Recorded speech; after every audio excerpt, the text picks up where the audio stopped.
objects of a missing jet potentially spotted by satellite. Universal free school meals, the teachers' strike, cuts to youth services, and a hair-raising story from North Korea. Hello and welcome to the BBC School Report by Isca.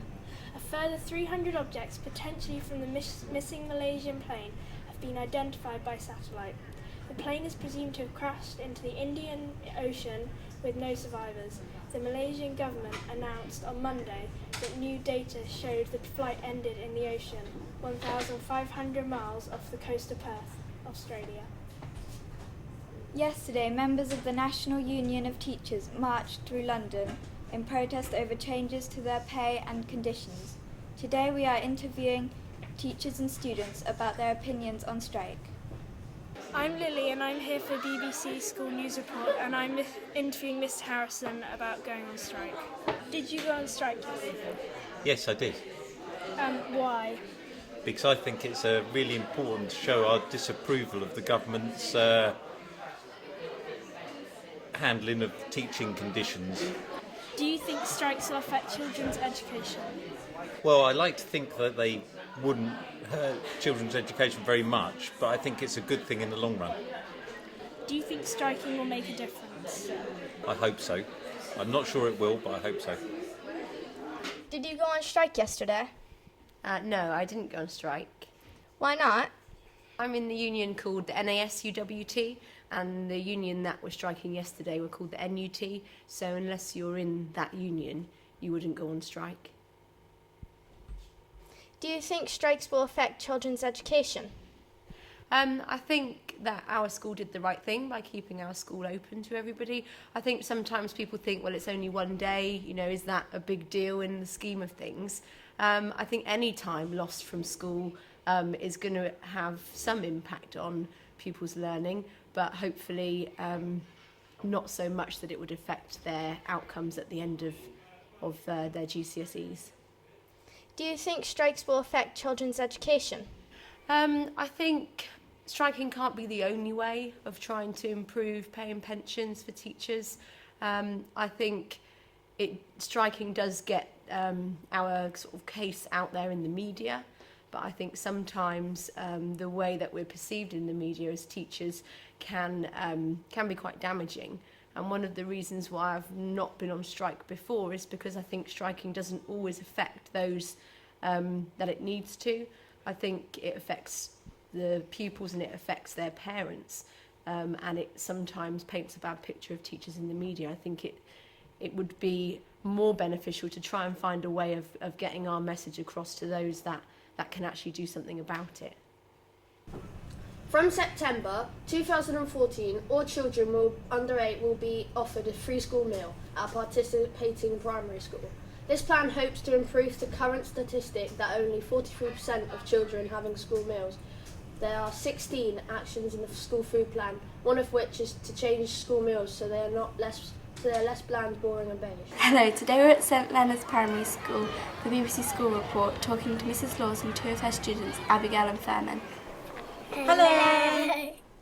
Only 43% of children currently have school meals. What do you think would encourage more children to have school meals? I think basically the more children who have school dinners, the more will choose to join them. Do you think it's fair that only younger pupils get free school meals?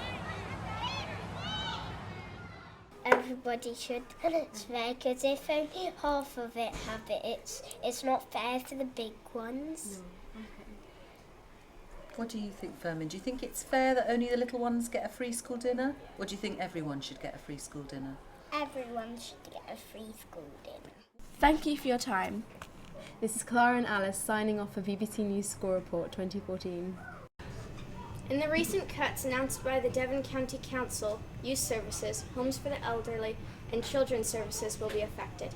Youth services, which cost $3.7 million a year and employ 114 staff, could lose 60 jobs, as well as the actual youth centres. The proposals are a response to the critical Ofsted report of the county's children's services.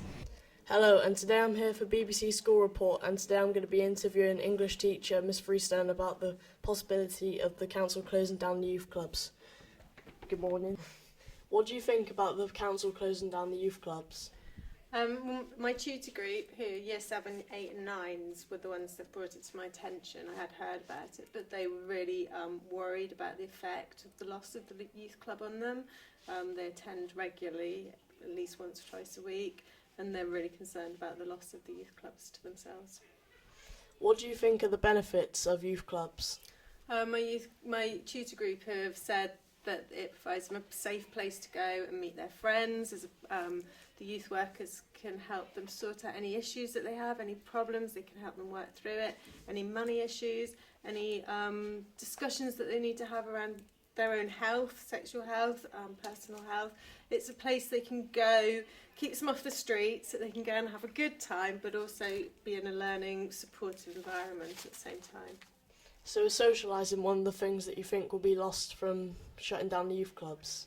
Yeah, definitely a safe place to socialise outside of school, that's not on the streets, not in the houses. It's somewhere they can go and be teenagers without anybody sort of looking over their shoulder. They're in a really good environment.